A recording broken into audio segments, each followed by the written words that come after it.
Pemberley estate, Derbyshire. Key to the Darcy fortune. It's luxurious and large, surrounded by Pemberley woods, and home to the man of wealth extraordinaire, Mr. Fitzwilliam Darcy. Elizabeth Bennet's journey to this lavish setting begins with the last she had seen of Mr. Darcy and his upscale counterparts. During this moment back in time, her feelings were tumultuous and full of confusion. And yet, when she's in the presence of Lady Catherine, she cannot help but wonder, what might she have said? How would she have behaved? Of course, she is referring to Darcy's proposal of marriage, one that was most certainly never to occur. Of Mr. Darcy's letter, she was in a fair way of soon knowing by heart.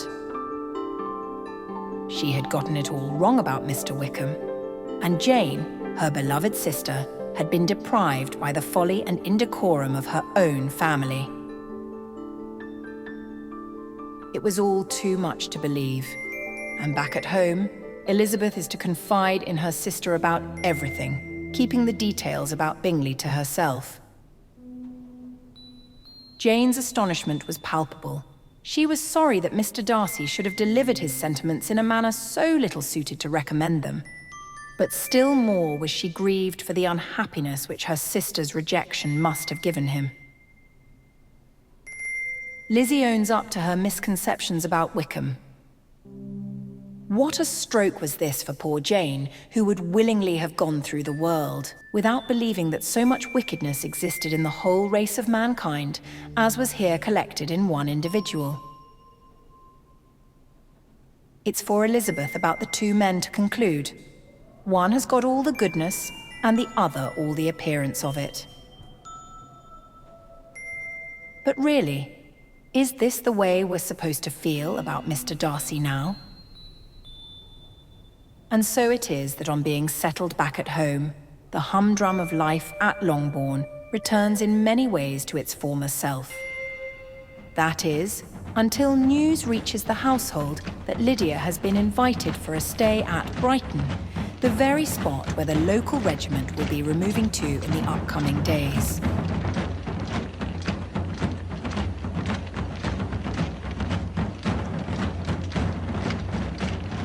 Kitty and Lydia's obsession with the militia regiment stationed at Meryton is borderline pathological. The girls have been described as young in the ways of the world, and Elizabeth had frequently united with Jane to try and check their imprudence. But for as long as their mother encouraged them, what chance could there be for improvement? Catherine was weak-spirited, irritable, and completely under Lydia's guidance, who had always been affronted by the advice of her sisters.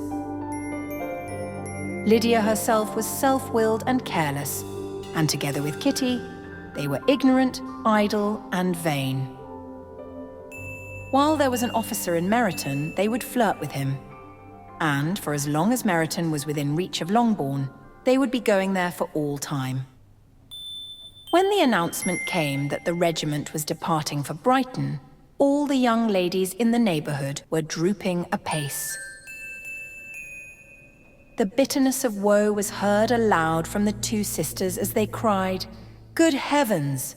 What is to become of us? What are we to do?" But it was Lydia's gloom that was shortly cleared away, for she was invited by Mrs. Forster, the wife of the colonel of the regiment, to accompany them to Brighton.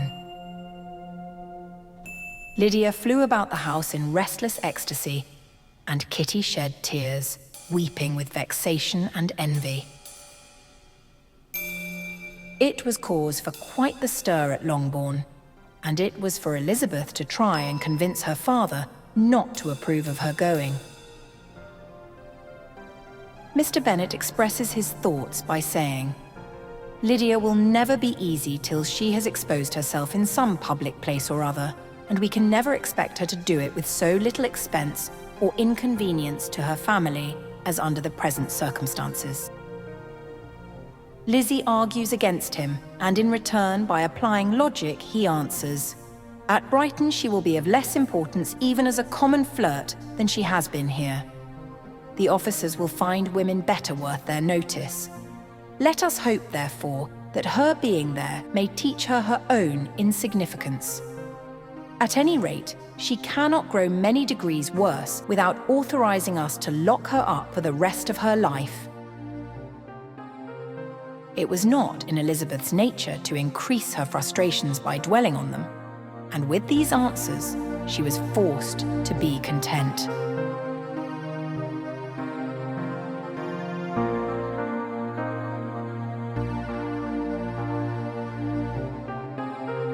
Elizabeth Bennet herself had been invited for a northern tour of the lakes which, out of necessity, had been reduced to a visit to Derbyshire, a region that was not quite as distant. It was an unexpected turn. How was she supposed to think about Derbyshire without thinking of Pemberley and its owner? Lizzy says to herself, "But surely I may enter his county with impunity and rob it of a few petrified spars without his perceiving me." She travels with the gardeners, and as they approach the Pemberley mansion, she begins to feel anxious. Elizabeth felt that she had no business being there, and was obliged to assume a disinclination for seeing it. Mrs. Gardiner balks at the idea, and before long, the estate opens up before them. All apprehensions aside, at that moment, Elizabeth felt that to be the Lady of Pemberley might truly be something indeed. Inside the house, she is overwhelmed. She thinks to herself, "And of this place I might have been mistress. With these rooms I might have now been familiarly acquainted. Instead of viewing them as a stranger, I might have rejoiced in them as my own, and welcomed to them as visitors my uncle and aunt." The group is all amazement when the housekeeper tells them about Darcy, how he'd always been the sweetest-tempered, most generous-hearted boy in the world. In the gallery there were many family portrait paintings, where Lizzy beheld a striking resemblance to the man who had once proposed to her. The housekeeper had been saying so many good things about him, as a brother, a landlord, and a master. Elizabeth considered how many people's happiness were in his guardianship, how much of pleasure or pain it was in his power to bestow. Imagine the surprise then when the two encounter each other. The last they had seen of each other, clearly they were not on good terms. Amazed by the alteration of his manner since they last parted, every sentence that he uttered was increasing her embarrassment. With the idea of her being there uninvited recurring to her mind, the few moments in which they spoke were some of the most uncomfortable of her life. How ugly could it get? Her coming there had been the most unfortunate, the most ill-judged thing in the world. Be that as it may, Darcy sees to it that Elizabeth is properly introduced to his sister Georgiana. And now, according to the way in which Mr. Darcy was behaving towards everyone, in contrast to the sour reputation he was known for back in Hertfordshire, it is a stroke of civility for which the Gardiners are quite unprepared. And by the way he behaves with respect to Elizabeth, they begin to suspect that he is in love. Even Lizzy is compelled to ask herself, why is he so altered? From what can it proceed? It cannot be for me. It cannot be for my sake that his manners are thus softened. My reproofs at Hunsford could not work such a change as this. It is impossible that he should still love me. It should be known at this point that Mr. Darcy's homeward travels had involved travelling with none other than Mr. Bingley and his sisters. Recall that Caroline had once inquired of Darcy as to the subject of his thoughts one evening as they were gathered at the Lucas Lodge. Where Mr. Darcy had been most unattracted to Elizabeth, he had suddenly been drawn to the beautiful expression of her dark eyes, to which Miss Bingley is all astonishment. Here at Pemberley, her jealousy takes hold of her, and she cannot stand it.